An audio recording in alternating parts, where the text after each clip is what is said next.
नमस्कार। दिल्ली में चुनाव की तारीखों का ऐलान हो चुका है। 7 फरवरी को दिल्ली में मतदान होगा, 10 फरवरी को गिनती होगी और जैसे ही चुनाव की तारीखों का ऐलान हुआ है, जरा एक बार फिर से देख लीजिए, मतदान 7 फरवरी को होना है, नतीजे 10 फरवरी को आ जाएंगे। और इन तारीखों के ऐलान के साथ ही दिल्ली के तीनों बड़े राजनीतिक दल जीत का दावा कर रहे हैं, लेकिन आप और हम सब जानते हैं कि जीत तो सिर्फ किसी एक पार्टी को ही मिलेगी। तो ऐसे में बड़ा सवाल यही कि आखिरकार दिल्ली का सरताज कौन बनेगा। पहले एक रिपोर्ट देखिए, उसके बाद चर्चा शुरू करेंगे।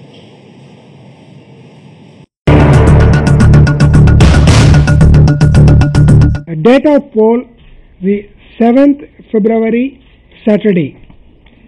Date of counting 10th February Tuesday.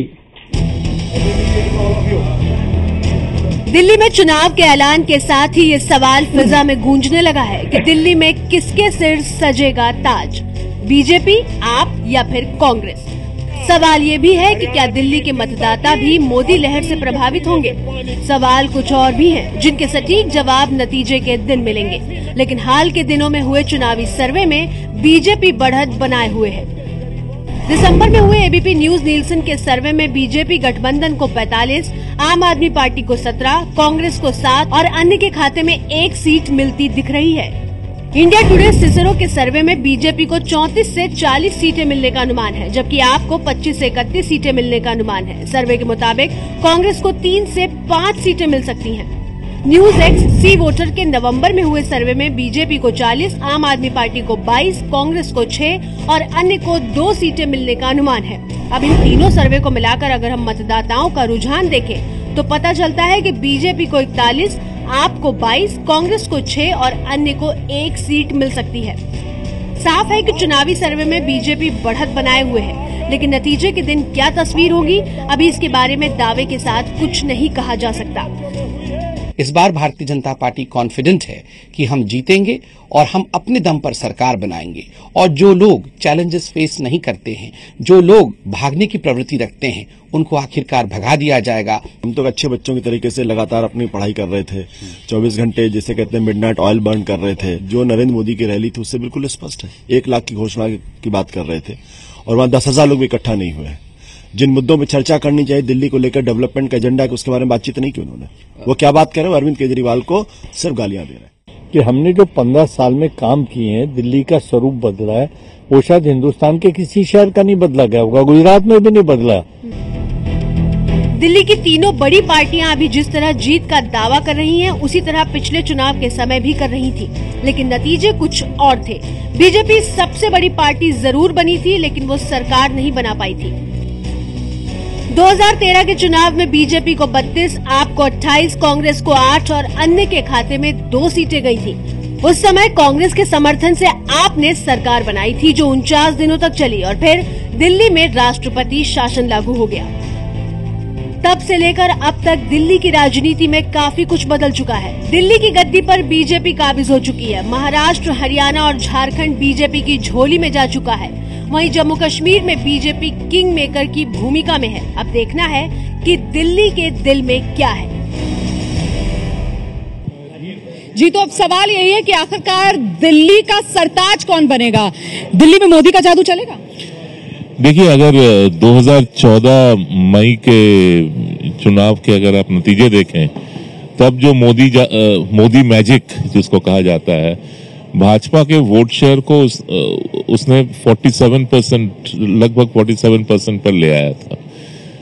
वहीं कांग्रेस की वोट शेयर 15 पर गिर गई थी और आम आदमी पार्टी की भी काफी गिरी थी। अब मोदी मैजिक अगर कहें या मोदी वेव अगर कहें, तो उस किस्म की अगर परसेंटेज मेंटेन करना हो तो काफी इसमें मुझे लगता है अब होने के लिए हो सकता है, लेकिन मुझे नहीं लगता उस किस्म की वोट शेयर अब भाजपा को मिल पाएगी। लेकिन 1 साल की पार्टी थी आम आदमी पार्टी, और जिस तरीके का उसने करिश्मा करके दिखाया था 2013 के चुनाव में, आपको लगता है दोबारा से वैसा करिश्मा कर पाएगी आप? देखिए, करिश्मा तो किसी के साथ नहीं है। हम लोग काफी देर से बहस कर रहे हैं और हम लोग लगभग इस नतीजे पे हम लोगों में सहमति बन चुकी है कि ये एक चुनाव कुछ करिश्माई अंदाज में और लहर के अंदाज में नहीं होगा।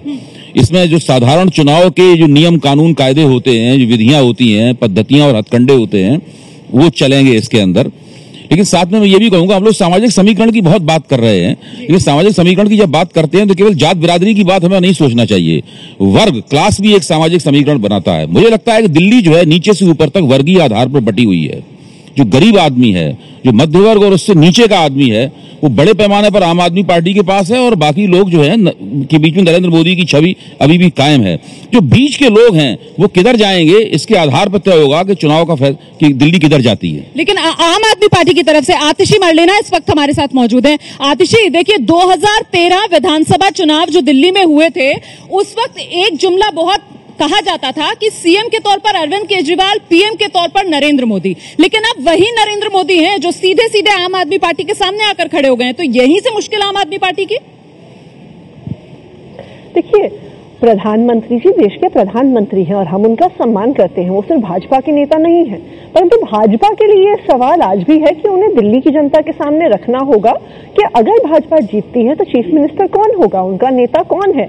अब प्रधानमंत्री इस्तीफा देके दिल्ली के मुख्यमंत्री तो बनने वाले नहीं है, तो आखिरकार दिल्ली के मुख्यमंत्री या तो जगदीश मुखी बनेंगे या सतीश उपाध्याय बनेंगे या हो सकता है वेंकैया नायडू बन जाए। प्रधानमंत्री उनकी बड़ी तारीफ कर रहे थे। तो दिल्ली की जनता ये जानना चाहती है कि भाजपा का नेतृत्व कौन करेगा। दूसरी बात जो दिल्ली की जनता जानना नहीं, पहली बात जो आप कह रही है, विजय विधोई आपसे एक सवाल करना चाहते हैं। आतिशी, देखिए, आप बार बार ये बात कहती हैं कि दिल्ली की जनता को जो मोदी है वो मुख्यमंत्री नहीं बनने वाले, लेकिन बीजेपी की तो साफ साफ स्ट्रेटेजी है। वो अभी तक जितने राज्यों में अभी चुनाव लड़ा है, सब जगह उन्होंने मोदी का चेहरा सामने रखा है, और वहां के लोग भी जानते थे कि मोदी मुख्यमंत्री नहीं बनने वाले, उसके बावजूद बीजेपी को वोट मिला। तो इसकी आप काट कैसे निकालेंगे? देखिए, लेकिन देखिए, उसके बाद उन्हें मनोहर लाल खट्टर जैसा चीफ मिनिस्टर भी मिला जो कहते हैं लड़कियों को जीन्स नहीं पहननी चाहिए। लड़कियों का बलात्कार इसलिए होता है क्योंकि वो वैसे कपड़े पहनती हैं। ये हरियाणा में हो सकता है एक्सेप्टेबल हो कि हम आरएसएस का चीफ मिनिस्टर दे दें जो लड़कियों को जीन्स पहनने से मना करे। दिल्ली में ये चलने वाला नहीं है। दिल्ली की जनता जानना चाहती है कि आखिर आपने पिछले 7 महीनों में महिलाओं की सुरक्षा के लिए क्या किया। दिल्ली की जनता जानना चाहती है कि क्या आपका वही स्टैंड है जो आपके एमपी साक्षी महाराज कहते हैं कि महिलाओं को 4 बच्चे पैदा करने चाहिए। आज तक भाजपा ने दिल्ली के लिए कोई विजन सामने नहीं रखा है। आप शिक्षा पे क्या ठीक है, आतिशी मैं आपके पास आ रही हूँ जरा। हमारे साथ कांग्रेस की तरफ से रागिनी नायक भी इस वक्त मौजूद है। रागिनी, कांग्रेस के लिए क्या दिक्कत यहीं पर हो रही है कि आम आदमी पार्टी और बीजेपी दोनों बस एक दूसरे को आमने सामने रखकर पूरी चुनावी लड़ाई लड़ लेना चाहते हैं? कांग्रेस तो कहीं गिनती में नजर ही नहीं आ रही है। रागिनी, देखिए, अगर आरोप प्रत्यारोप की बात है, अगर तूतू मैमे की बात है, अगर मगर की बात है, तो जरूर भारतीय जनता पार्टी और आम आदमी पार्टी कांग्रेस से आगे हैं। आपने देखा होगा अभी कुछ दिन पहले तुगलकाबाद में किस तरीके की लाठियां भांजी गई थी और किस तरह से सरपुटौल हुआ था। अगर इस दिशा में दिल्ली को आगे करना है, दिल्ली की दशा और दिशा को इस तरीके से सुधारने का दावा कर रहे हैं ये दोनों पार्टियां, तो इन्हें मुबारक हो। दूध का जला छाछ भी फूक फूक कर पीता है। दिल्ली की जनता, मुझे पूरा विश्वास है, कांग्रेस को विश्वास है कि आश्वस्त है। 15 साल का जो शासन मिला था दिल्ली को, खुशहाली मिली थी, व्यवस्था मिली थी, प्रगति और प्रगतिशील और जनमुखी राजनीति मिली थी। उसके विकल्प में आम आदमी पार्टी का 49 दिन का शासन और भारतीय जनता पार्टी का 7-8 महीने का कुशासन जो रहा है, उससे केवल उनके प्रति आस्था क्षीण हुई है, कमजोर हुई है। लेकिन बड़ा सवाल 15 साल के सुशासन मोदी का जादू चलेगा की तरफ से की जा रही है। बीजेपी के पास कम से कम नरेंद्र मोदी का चेहरा है, आम आदमी पार्टी के पास अरविंद केजरीवाल है, कांग्रेस का तो कोई चेहरा भी नहीं दिख रहा। वो 15 साल सुशासन का जो बात करती हैं आप, तो शीला दीक्षित तो है ही नहीं इस बार। चेहरा कहां है कांग्रेस का?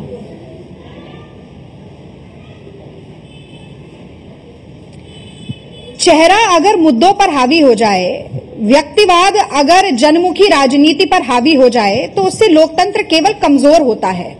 एक चेहरे, और मैं आपको यह भी याद दिला दूं कि नरेंद्र मोदी जी सीएम तो दिल्ली के बनेंगे नहीं। अरविंद केजरीवाल सीएम का चेहरा जरूर है, लेकिन जो पिछले मुद्दे थे उन्हें ही पूरा नहीं कर पाए। जो जनलोकपाल उनकी राजनीति का केंद्र था, आधार था, उसको आज उनके किसी बिलबोर्ड, किसी एडवर्टीजमेंट, उनके किसी प्रचार प्रणाली में जगह नहीं मिल पाई। ठीक है रागिनी, आपके लिए सवाल है यहाँ पर पैनलिस्ट पर तटस्थ होना और मुद्दों को आगे रखना, ये ज्यादा महत्वपूर्ण है। रागिनी, जो चेहरे की बात हो रही है, जाहिर है बीजेपी के पास मोदी जी का चेहरा है, आप पार्टी के पास केजरीवाल जी का चेहरा है। क्या कांग्रेस में भी इस पे मंथन हो रहा है? और क्या ऐसा लग रहा है जैसे आज चर्चा हो रही है कि कैंपेन कमेटी का चेयरमैन अजय माकन को बनाया जा रहा है, तो क्या अजय माकन कांग्रेस का चेहरा होंगे इस चुनाव में या नहीं?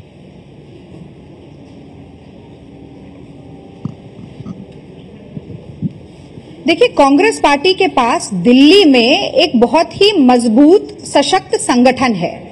कांग्रेस पार्टी, अगर आप शीला दीक्षित जी की बात करें जिन्होंने 15 साल का नेतृत्व दिया, वो एक बहुत ही लोकप्रिय चेहरा नहीं है। आप लवली जी की बात करें जो अभी प्रदेश कांग्रेस कमेटी के अध्यक्ष हैं और दिल्ली में मेरा सवाल है, क्या अजय माकन चेहरा होंगे या नहीं होंगे? कंधा कदम से कदम मिला के 70 की 70 विधानसभा में खड़े रहे।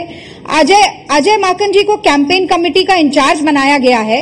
एक साझी जिम्मेदारी के तहत ये चुनाव लड़ा जाएगा। उसमें केंद्रीय नेतृत्व भी शामिल है और क्षेत्रीय नेतृत्व के तमाम बड़े और मशहूर चेहरे शामिल हैं। एक और सवाल। रागिनी जी, अभी आप कह रहे थे कि मोदी चुनाव लड़ते, मोदी के नाम पे क्या मोदी मुख्यमंत्री बनेंगे? जब कांग्रेस में इंदिरा गांधी का नाम था तो इंदिरा गांधी के नाम पर मोहर लगेगी हाथ पर, ये पूरे देश में नारा लगा करता था। जिसके पास जो बेचने का है वो बेचता है। आपने अभी बड़ी लंबी लिस्ट ली कि कांग्रेस के पास इतने बड़े बड़े नेता है। यदि इतने बड़े नेता है और इतना काम किया है तो फिर कांग्रेस का विधानसभा और उसके बाद लोकसभा में जितना बुरा हश्र हुआ और 15% पे आके कांग्रेस टिकी है, तो क्या इस दिल्ली की जनता मूर्ख है कि जो कांग्रेस को नहीं पा रही, या कांग्रेस आत्ममुग्धता से इतनी बर्बाद हो गई है कि उनको आके बंद करके हर काम को अच्छा बोल रही है? नेतृत्व नहीं है तो भी उसको नेतृत्व बोल रही है। जी जी, दिल्ली की जनता बहुत समझदार है। आपने एक नारे का जिक्र किया, पर आप ये भूल गए कि उस नारे की पहली लाइन क्या है? जात पे ना पात पे, इंदिरा जी की बात पे मोहर लगेगी हाथ पे।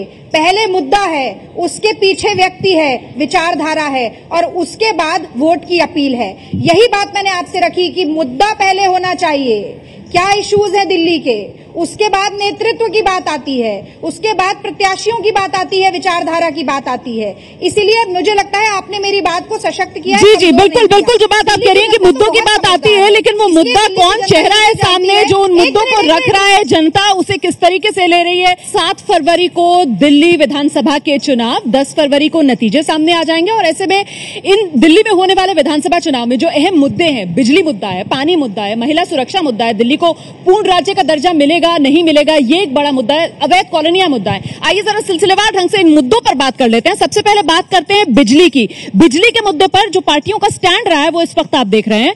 बीजेपी की तरफ से कहा गया 24 घंटे बिजली दिल्ली को मुहैया कराई जाएगी और मर्जी से बिजली कंपनी चुन सकेंगे आप, मतलब जैसे आप अपना सिम मोबाइल ऑपरेटर चुनते हैं उसी तरीके से बिजली कंपनी चुनने की छूट आपको मिलेगी। आम आदमी पार्टी बिजली दरें फिर से आधी करने का वादा कर रही है और कांग्रेस कह रही है बिजली पर जो सब्सिडी हमारे राज्य में चलती थी वो जारी रखेंगे। इस वक्त बीजेपी की तरफ से सुधांशु त्रिवेदी भी हमारे साथ मौजूद है, आम आदमी पार्टी की तरफ से आतिशी मरलेना, कांग्रेस की तरफ से रागिनी नायक पहले से इस खास पेशकश में हमारे साथ हैं। सुधांशु जी, ये वादे तो ठीक है लेकिन 30% बिजली की दर घटाने की जो बात कही गई थी बीजेपी की तरफ से, उसका क्या हुआ? देखिए, हमारा मत बिजली के संदर्भ में बिल्कुल स्पष्ट है। हम उपलब्धता भी सुनिश्चित करेंगे और उसकी प्रतिस्पर्धा भी सुनिश्चित करेंगे और उसके साथ साथ उचित मूल्य पर उपलब्धता को भी हम सुनिश्चित करेंगे। और ऐसी बात भी नहीं है कि हम कोई एक नई बात के वादे से क्या पीछे हट रहे हैं क्या आप सुधांशु जी? 30% के वादे से पीछे हट रहे हैं? हम कोई दावे से पीछे नहीं पलट रहे हैं, मगर जो बात हम कह रहे हैं वो यथार्थ के आधार पर कह रहे हैं। हम इस प्रकार की कोई हवाई बात नहीं कहने जा रहे हैं कि जिसको कि हम एकदम इंप्लीमेंट नहीं कम करेंगे। हम ये कह रहे हैं हम कम करेंगे और हम उसके लिए उपलब्धता भी सुनिश्चित करेंगे। पहले 24 घंटे की उपलब्धता वादा किया था। अरे भाई, आप 30% नहीं 50, देखिए आप 30% नहीं 50% कम कर दीजिए। कहा नहीं कि वो बिजली का बिल कम करेंगे या कोई भी गिरावट आएगी। जब से आप लोग ने दिल्ली की कमान संभाली है 23% बिजली का बिल ज्यादा दे रही है दिल्ली की जनता। और मैं ये भी बता दूं कि गुजरात के 255 ब्लॉक जो हैं उनमें से 57 ब्लॉक डार्क जोन ब्लॉक्स कहलाते हैं। 2011 में जब नरेंद्र मोदी जी चीफ मिनिस्टर थे गुजरात में तो 15,000 एप्लीकेशन पेंडिंग थी एग्रीकल्चरल इलेक्ट्रिकल कनेक्शंस की। तो अब तो सीएम भी नहीं होंगे वो यहाँ पर, वो तो प्रधानमंत्री रहेंगे। आप कैसे? सवाल ये नहीं होना चाहिए कि आप क्या करेंगे, सवाल ये होना चाहिए कि आप कैसे करेंगे। हाँ, मैं बता रहा हूं। और दूसरी बात, ऐसा नहीं है कि प्रधानमंत्री ने नहीं कहा बिजली नहीं कम करेंगे, उन्होंने कहा कि वो 300 रुपए साल की बिजली की बचत करेंगे क्योंकि वो 2 LED बल्ब देंगे तो सबको रोज की 1 रुपए की छूट मिलेगी। आतिशी, जरा जवाब तो सुन लीजिए। पूछा गया था। जी जी जी, सुधांशु जी जवाब दीजिए। आप ही लोग बोलेंगे तो मैं कैसे उत्तर दूंगा? देखिए, ये जो बात हम कह रहे हैं ये हम कोई हवाई दावा नहीं कर रहे हैं। हम गुजरात में करके दिखा चुके, मध्य प्रदेश में करके दिखा चुके, बड़े राज्यों में जहां रूरल आतिशी, क्या आम आदमी पार्टी लोक लुभावन दावे कर रही है? आतिशी, और आम आदमी पार्टी जो बात कह रही है, हमने पिछली बार कहा था कि हम फंड कहां से लाएंगे, पानी कहां से लाएंगे, और हमने वो करके और पिछली बार भी इन्होंने कहा था कि 50% बिजली कम करेंगे।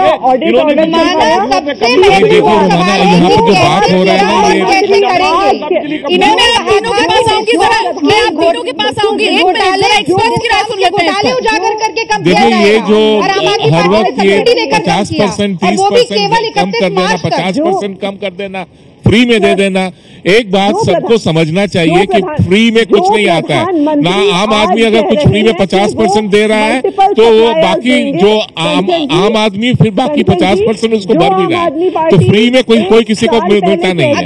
दूसरी बात है, प्लीज लिसन नाउ, नहीं जरा सुनिए भी, आपने एक घुमावदार रास्ता ले लिया उसे पूरा करने के लिए। जरा सुनने की भी कोशिश कीजिए। आप कह रहे थे कि प्रधानमंत्री ने कुछ बोला नहीं कि कैसे घटेगा। मैं आपको फिर से समझा दूं, क्योंकि शायद आपको समझ में नहीं आया कि कैसे घटेगा।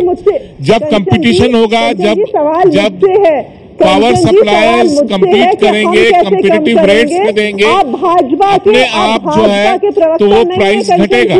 और आतिशी, अगर आप बोलते ही रहे तो फिर आप बोलते रहिए और किसी को सुनने की। चलिए, बिजली के मुद्दे पर हमने बात की, जरा पानी के बारे में जान लेते हैं, किस पार्टी का क्या है रुख। पानी के बारे में अगर बात की जाए तो बीजेपी का कहना है कि साफ पानी मुहैया कराया जाएगा हर दल को, अवैध कॉलोनियों में पानी कनेक्शन भेजा जाएगा। आम आदमी पार्टी कह रही है 666 लीटर रोजाना मुफ्त पानी देगी परिवार को, हर घर में कनेक्शन पहुंचाएगी। कांग्रेस कह रही है सबको साफ पानी, ज्यादातर जगहों पर पानी का कनेक्शन। सभी खास मेहमान हमारे साथ मौजूद हैं।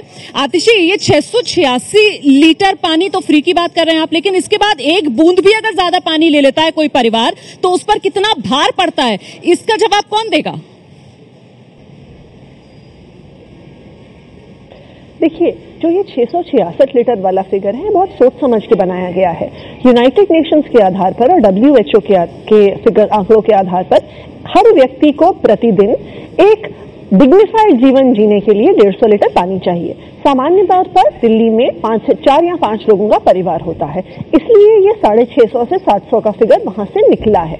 इससे ज्यादा अगर कोई पानी प्रयोग करता है तो वो फिर एक्सेसिव कंजम्पशन है, वो वेस्टेज। अच्छा, कुछ सवाल जरा सुन लेते हैं, उसके बाद मैं आप लोगों के पास आऊंगी। इसलिए हमने सवाल सुन लीजिए, एक मिनट सवाल, दूसरी बात आप सुन लीजिए, सवाल सुन लीजिए। WHO के मानक और सब अपनी जगह रहने दीजिए। एक सेकंड, आप कह रहे हैं कि पानी फ्री देंगे, इस देश में कोई चीज फ्री नहीं होती। आप पॉलिटिकल पार्टी ने फ्री दे के इस देश का पूरा इकोनॉमी का कबाड़ा खत्म कर दिया है। अभी भी कांचनदा बता रहे थे कि इलेक्ट्रिसिटी में भी आप कहते हैं कि हम 50% देंगे, उसमें भी आप कहीं ना कहीं सब्सिडी देके उसको कॉम्पेंसेट कर रहे हैं। बिजली चोरी रोकने की बात हुई थी, वो तो 45 दिनों में हुई नहीं। तो इस जनता को इस बार कम से कम सही बातें बताइए, एक उल्लू बनाने का प्रयास करें। आतिशी, जी आतिशी, आपका जवाब मैं लूंगी, कुछ और सवाल जरा है यहाँ पर, पहले वो सुन लेते हैं। इसलिए मैं आग्रह बिजली पर सब्सिडी दी गई तो 8% जनता को ही भुगतना पड़ रहा है। पब्लिक की पॉकेट से पैसा निकालकर मेरा अनुरोध है कि पहले ये जानने की कोशिश करें कि दिल्ली में पानी कितना उपलब्ध है, कितने % घरों में पानी के कनेक्शन है। आपकी जानकारी में होगा कि ऑन रिकॉर्ड दिल्ली जल बोर्ड ने लिख के दिल्ली सरकार को दे दिया था कि 800 अनऑथराइज्ड कॉलोनियों में हम पानी की लाइन डाल ही नहीं सकते, वहाँ जगह ही नहीं है बिना कॉलोनी तोड़े हुए। जी, आपसे जवाब लूंगी मैं आतिशी। तो कुल मिलाकर विजन की कमी यहाँ पर राजनीति। मैं आपको जवाब दे दूं? बिल्कुल नहीं, एक सेकंड, नहीं सुनिए, अब आपको मेरा जवाब सुनना होगा। जी, अच्छा, जल्दी से जवाब दीजिए। और ये जो पानी का सवाल है उसमें मैं उत्तर दे दूं। सबसे पहले पानी के प्रश्न पे वो सब्सिडी नहीं है, वो क्रॉस सब्सिडी है। 700 लीटर से ऊपर जो प्रयोग करेगा, जो खर्चा जो हम उसमें से जो निकलेगा, उससे हम 700 लीटर पानी तक सब्सिडाइज करेंगे। तो हम कुछ फ्री नहीं दे रहे हैं, सरकार का कुछ खर्चा नहीं है। दूसरी बात, बिजली के दाम जब हम आधे कर रहे हैं तो हमने कहा था कि बिजली की चोरी को बंद करना, मीटर्स के तेज कनेक्शन और CAG ऑडिट, ये तीनों चीजें हमने प्रॉमिस करी थी। आपने कहा था कि बिजली कंपनियां जो डिस्कॉम्स हैं उनमें जो घोटाला चल रहा है उसको करके जो पैसा आएगा बिजली के, वो आपने कहा था कि इस्तेमाल किया जाएगा सस्ती करने के लिए बिजली को। रागिनी जी, और CAG ऑडिट, और वो सब्सिडी 31 मार्च तक दी, हमने किया और 31 मार्च के बाद क्या हुआ? 8% सरकार लगकर दिल्ली की चौथी बात, इतनी ज्यादा बिजली दे चौथी रही है। बात जो आज भाजपा कह रही है कि हम मल्टीपल बिजली कंपनियों में प्रतिस्पर्धा करवाएंगे, जवाब देने के लिए, अपना विजन बताने के लिए दर्शकों को मैं आ रही हूँ। आप केवल अपने सपनों की दुकानें खोल लेते हैं चुनाव के समय पर आतिशी और जी, झूठ की राजनीति आपके करते लिए हैं। प्रश्न सिंपल क्वेश्चन ये है आतिशी जी, जो आज भाजपा एक सिंपल क्वेश्चन ये है कि हम दिल्ली एक पूर्ण राज्य नहीं है, दिल्ली के पास सीमित रिसोर्सेस है।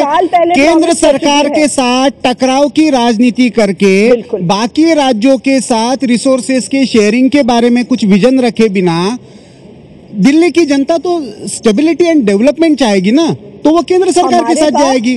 तो मुझे ये बताइए कि केंद्र सरकार से टकराव का रास्ता लेकर आप इसको आगे कैसे बढ़ाएंगे आपकी विजन को? देखिए, स्टेबिलिटी और पूर्ण बहुमत की सरकार आम आदमी पार्टी देगी। हम दिल्ली को डेवलपमेंट इसलिए देंगे क्योंकि हमारे पास दिल्ली के लिए एक ब्लूप्रिंट है कि हम बिजली के बिल कैसे कम करेंगे। जो भाजपा आज बात कर रही है, हम 14 महीने पहले प्रॉमिस कर चुके हैं कि हम डिस्कॉम्स में कंपटीशन करवाएंगे।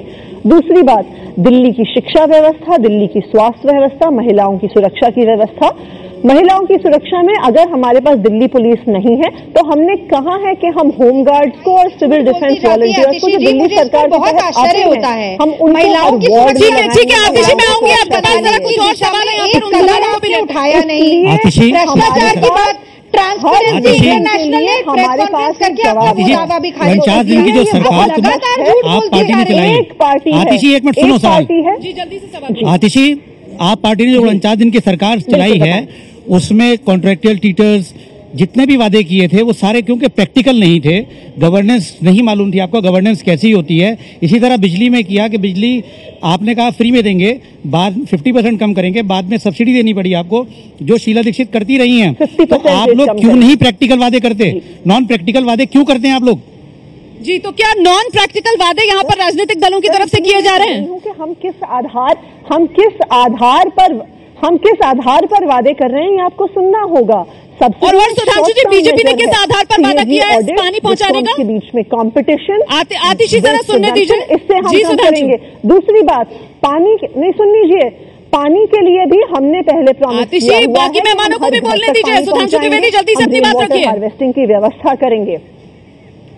रुमाना, मैं भी कुछ कहना चाहती हूँ। जी, मैं आऊंगी रागनी आपके पास। सुधांशु जी रखिए अपनी बात। देखिए, मैं काफी देर से अपने दोनों प्रतिनिधियों की बात सुन रहा, तो मेरा विनम्र अनुरोध है, कृपया आप मुझे अपनी बात कहने दें।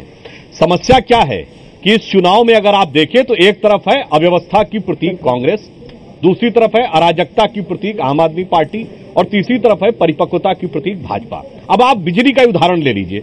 इन्होंने कहा कि हम कम करेंगे, सब्सिडी का मतलब क्या? आप टैक्स का पैसा जो है कंपनियों को दे रहे हैं, यानी आम आदमी की जेब से एक तरफ से पैसा निकाल के दूसरी तरफ आप बिजली सस्ती करने की बात कह रहे हैं। हम क्या कह रहे हैं? सख्त प्रतिस्पर्धा लाएंगे। जैसे याद करिए, हम मोबाइल फोन्स के बारे में प्रतिस्पर्धा लाए थे 99-2000 में, 16 रुपए की कॉल रेट थी और घटते घटते कहां पे आ गई? आज चंद पैसों की कॉल रेट रह गई है। तो हम एक नैसर्गिक रेट से कर रहे हैं। तीसरी बात सुनिए, अब जो पानी का मामला था, आपने कहा 666 लीटर के बाद 1 लीटर एक्स्ट्रा होने पे सब टैक्सेबल हो जाएगा। अरे ये तो कांग्रेस ने भी नहीं किया था, जिसने कहा था 9 सिलेंडर सब्सिडी के देंगे। ये नहीं कहा था 10वां सिलेंडर होते ही सारे के सारे 10 सिलेंडर सब्सिडी से बाहर हो जाएंगे। तो इस ढंग की बातें जो कि जनता को मूर्ख बनाना है, वो करके, जो मैंने आपसे कहा, मुकाबला है परिपक्वता बनाम अराजकता का, क्योंकि आपको उस यथार्थ की जानकारी नहीं। तीसरी बात है, आप सरकार बनाने के बाद क्या करेंगे? सिर्फ टकराव नहीं लेते हैं, मीडिया में आकर्षण पैदा करके आपकी जो राष्ट्रीय महत्वाकांक्षा है, जो आप 2014 के चुनाव में दिखा चुके हैं जनता को, उसको पूरा करने की कोशिश करेंगे। चलिए हम पहले दिल्ली वालों को कुछ और मुद्दों पर बात कर लेते हैं, उसके बाद हम राजनीतिक आरोप प्रत्यारोप के दौर से चलता रहेगा। और मुद्दा जो सीधे सीधे दिल्ली की जनता से जुड़ा हुआ है, अवैध कॉलोनियों का मुद्दा। इस मुद्दे पर किस दल की क्या राय, ये आपके सामने हम रख रहे हैं। बीजेपी की तरफ से कहा गया 1900 अवैध कॉलोनियां नियमित की। आम आदमी पार्टी कह रही है ठोस कदम उठाए जाएंगे। कांग्रेस कह रही है अवैध कॉलोनियां नियमित करते रहेंगे। सुधांशु त्रिवेदी, कांग्रेस की तरफ से कहा जा रहा है कि हमने जिन कॉलोनियों को नियमित पहले ही करने के लिए नोटिफिकेशन जारी कर दिया था, उसका श्रेय भी बीजेपी ले रही है। उनकी बात मान ले तो वो 15 साल में सिर्फ नोटिफिकेशन जारी कर पाए थे। हमारा कार्यकाल होने दीजिए, हम 5 साल में पूरा नियमित करके पुनर्स्थापित करके दिखा देंगे। अगर वो 15 साल के बाद ये कह रहे हैं कि नोटिफिकेशन करके दिखा पाए थे, और 15 साल जिनके नेतृत्व में सुशासन का दावा कांग्रेस कर रही है, वो ये कह रही है कि आम आदमी पार्टी को हम समर्थन देने को तैयार है। ये उनकी बदहाली, बेबसी को दिखा रहा है कि वो पराजय की स्वीकारोक्ति पहले ही करे रहे चुनाव से, और आम आदमी जवाब दीजिए जल्दी से। जी वो भी उजागर हो रही है। देखिए, भारतीय जनता पार्टी द्वारा शासित एमसीडी है दिल्ली में, जिसने वसंत कुंज में कड़कड़ाती ठंड में झुग्गियों को तोड़ने का ऐलान किया और वो तोड़ भी दी। और अब भारतीय जनता पार्टी कहती है कि हम तो गरीबों के रहनुमा हैं। मोदी जी बोल रहे थे भाषण में कि ये सरकार गरीबों को समर्पित है। जहां तक अनाधिकृत कॉलोनियों का सवाल है, कोर्ट की गाइडलाइन के हिसाब से 2002 तक जो कॉलोनियां बन गई और 2007 तक जिनका 50% बिल्टअप एरिया तैयार हो गया, वो लायबल टू बी ऑथराइज्ड है। 1600 ऐसी कॉलोनियों को गैजेट में नोटिफाई किया कांग्रेस पार्टी ने। 895 ऐसी कॉलोनीज का हमने एरियल सर्वे करवाया, उनकी बाउंड्री निर्धारित की। उसके बाद का काम होता है लेआउट मैप बनाना। सुधांशु जी को मैं बता दूं, वो भी एमसीडी का काम होता है। एमसीडी ने हाथ खड़े कर दिए क्योंकि भारतीय जनता पार्टी का शासन है उस पर। दिल्ली सरकार ने 1-1 करोड़ रुपया तीनों को दिया और एमसीडी ने आज तक 8 सालों में केवल 5 कॉलोनी के लेआउट मैप बनाए हैं। तो ये इनकी प्रतिबद्धता है कॉलोनियों को रेगुलराइज करने के लिए। जी मैं जवाब लूंगी। सुधांशु त्रिवेदी, सुन रहे हैं आप? मतलब बीजेपी एमसीडी में रहते हुए अड़ंगा डालती रही कांग्रेस के स्टैंड में, और आप इसी को वो कहीं ना कहीं नियमित करने की बात कर रही है। रागी में आऊंगी, आपके पास कुछ सवाल भी है। अब देखिए, ये बड़ा ये जो लोग कहते रहते हैं कि सस्ते की बिजली, फ्री की बिजली, फ्री की पानी, ये हम लोग जो है कि हम बड़े बातों में चले जाते हैं, लेकिन फाइन प्रिंट जिसे कहा जाता है वो कोई देखता नहीं है। 49 दिन की सरकार थी आपकी, अच्छी सरकार थी जो भी थी, लेकिन जाते जाते उन्होंने 332 करोड़ किस कंपनी को दी और वो पैसा कहां से आया? 3 म्यूनिसिपैलिटीज के पैसा काटकर 332 करोड़ एक डिस्कॉम को दिया गया। क्यों दिया गया? और इसलिए दिया गया कि जो डिफरेंशियल था उसको पे करने के लिए। तो बात यहीं पर आती है कि आप 50% क्यों 100% फ्री कर दीजिए, लेकिन वो 100% जो है किसी और के जेब से आएगा या किसी और खाते से आएगा या किसी और खर्चे से आएगा। दूसरी बात है, ये जो पानी की क्रॉस सब्सिडी की बात हो रही है, ये टर्मिनोलॉजी तो लोग यूज कर लेते हैं, लेकिन इसका जो डिटेल्स है वो कोई देखता नहीं है। ठीक है, मतलब कहीं ना कहीं नियत पर सवाल यहाँ पर आम आदमी पार्टी की उठाया जा रहा है। हम दिल्ली के मुद्दों पर बात कर रहे हैं। अभी तक हमने बिजली पर बात कर ली, पानी पर बात कर ली। आइए एक और अहम मुद्दा, महिला सुरक्षा, उस पर राजनीतिक दलों का विजन है क्या, ये हम आपको दिखा रहे हैं। बीजेपी कह रही है कड़े कदम उठाएंगे, दिल्ली पुलिस में महिलाओं की तादाद बढ़ाएंगे। आम आदमी पार्टी कह रही है खतरनाक जगहों पर सीसीटीवी लगाएंगे, बसों में मार्शल होंगे, महिला कमांडोज तैनात करेंगे। कांग्रेस कह रही है केंद्र में रहते हुए कड़ा कानून बनाया, हर जरूरी कदम उठाएंगे। तीनों खास मेहमान राजनीतिक दलों से हमारे साथ मौजूद है। सुधांशु त्रिवेदी, लेकिन यह बात मुझे परेशान करती है कि जब रामलीला मैदान से प्रधानमंत्री नरेंद्र मोदी दिल्ली चुनाव का बिगुल फूंकते हैं तो महिला सुरक्षा के बारे में कुछ भी नहीं कहते। देखिए, महिला सुरक्षा हमारे लिए एक बहुत संवेदनशील मुद्दा है। सरकार में आने के बाद हमने इसके कुछ महत्वपूर्ण स्टेप उठाए। अभी 1 जनवरी को गृह मंत्रालय के अंतर्गत दिल्ली पुलिस ने एक मोबाइल ऐप हिम्मत लैब लॉन्च किया कि यदि किसी महिला के साथ कोई ऐसी अनहोनी घटना होने की संभावना दिखती तो कुछ सेकंडों के अंतर्गत एक नहीं कई एंगल से उसके पास तुरंत सहायता पहुंच सकती है। इसके अतिरिक्त और तकनीकी और वैधानिक आधार के ऊपर क्या क्या कदम उठाए जा सकते हैं। चलिए हम अगला बड़ा मुद्दा देख लेते हैं जो दिल्ली की जनता को सीधे छूता है, और वो मुद्दा है दिल्ली को पूर्ण राज्य का दर्जा। इस मुद्दे को जोर शोर से आम आदमी पार्टी की तरफ से उठाया जा रहा है। बीजेपी का इस पर यह कहना है 2013 के मैनिफेस्टो में बीजेपी ने भी पूर्ण राज्य के दर्जे की मांग की थी दिल्ली के लिए। आम आदमी पार्टी तो कह रही है कि सरकार बनाने पर पूर्ण राज्य का दर्जा मांगते ही रहेंगे हम, और कांग्रेस कह रही है 2013 के मैनिफेस्टो में पूर्ण राज्य का दर्जा दिलाने का कांग्रेस का भी वादा था। तीनों खास मेहमान इस वक्त हमारे साथ मौजूद हैं। आतिशी मरलेना, रामलीला मैदान के बाहर बड़े बड़े पोस्टर्स, रैली हाईजैक करने के लिए मुद्दा बनाया था क्या कि दिल्ली को पूर्ण राज्य का दर्जा दिलाओ? हमारा प्रधानमंत्री जी से सवाल है कि उन्होंने दिल्ली के मैनिफेस्टो में 2013 में और लोकसभा के मैनिफेस्टो में 2014 में कहा था कि दिल्ली का पूर्ण राज्य का दर्जा देंगे। परंतु आज केंद्र सरकार में होने के बावजूद भाजपा ने यह दर्जा नहीं दिया है। इसलिए हम प्रधानमंत्री से पूछना चाहते हैं कि आपकी नीयत साफ नहीं है इस सवाल में कि 7 महीनों में आप दिल्ली को भूल गए? जब चुनाव का समय आया तो आपको दिल्ली याद आ गई। दिल्ली में अगर पूर्ण राज्य का दर्जा नहीं मिलेगा तो महिलाओं को सुरक्षा कैसे मिलेगी?